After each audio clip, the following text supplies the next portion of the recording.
Master minds commerce చదవాలనుకునే 10th inter విద్యార్థుల తొలి ఎంపిక.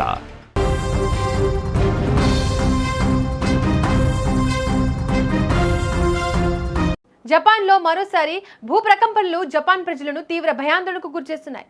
జపాన్లోని తొహోకు ప్రాంతంలో 7.4 తీవ్రతతో భూకంపం సంభవించింది.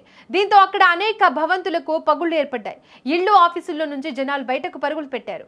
ఈశాన్య జపాన్లోని కొన్ని ప్రాంతాలకు అధికారులు సునామీ హెచ్చరికలను కూడా జారీ చేశారు. దీంతో జపాన్ ప్రజలు తీవ్ర భయాందోళనకు గురవుతున్నారు. శాన్రికు తీరానికి సమీపంలో సముద్ర మట్టానికి కేవలం 10 కిలోమీటర్ల లోతులోనే భూకంప కేంద్రం కేంద్రీకృతమై ఉంది.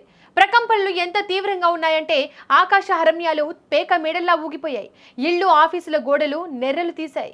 జపాన్ ప్రభుత్వ ప్రసార సంస్థ NHK నిరంతరం హెచ్చరికలు జారీ చేస్తూనే ఉంది. తీర ప్రాంతంలో 10 అడుగుల ఎత్తున అలలు ఎగిసిపడతాయని, ప్రజలు వెంటనే ఎత్తైన ప్రాంతాలకు వెళ్లాలని అధికారులు హెచ్చరిస్తున్నారు. దీంతో జపాన్ ప్రజల కళ్లల్లో ఇప్పుడు ఒకటే భయం, అది సునామీ. జపాన్ ప్రజలు ఇంతలా భయపడడానికి కారణం ఉంది. 2011లో ఇవే ప్రాంతాల్లో సంభవించిన భూకంపం, ఆ తర్వాత వచ్చిన సునామీ సృష్టించిన విధ్వంసాన్ని ప్రపంచం ఇంకా మర్చిపోలేదు. అప్పుడు వేలాది మంది ప్రాణాలు సముద్ర గర్భంలో కలిసిపోయాయి. అణు విద్యుత్ కేంద్రం దెబ్బతిని జపాన్ అంధకారంలోకి వెళ్లిపోయింది. ఇప్పుడు మళ్ళీ అదే తోహోకు ప్రాంతం, అదే ఈశాన్య జపాన్ తీరం. ప్రకృతి మళ్లీ పగబట్టినట్లుగా కనిపిస్తోంది. ఆ పాత గాయాలు మానుకోక ముందే మరో జలప్రళయం ముంచుకొస్తుందా అనే ఆందోళన ప్రతి ఒక్కరిలోనూ నెలకొంది. ప్రకృతి వైపరీత్యాలను తట్టుకోవడంలో జపాన్ ప్రపంచానికే ఆదర్శం. కానీ ప్రకృతి ప్రకోపించినప్పుడు ఆ శక్తి ముందు మనిషి ఎంత?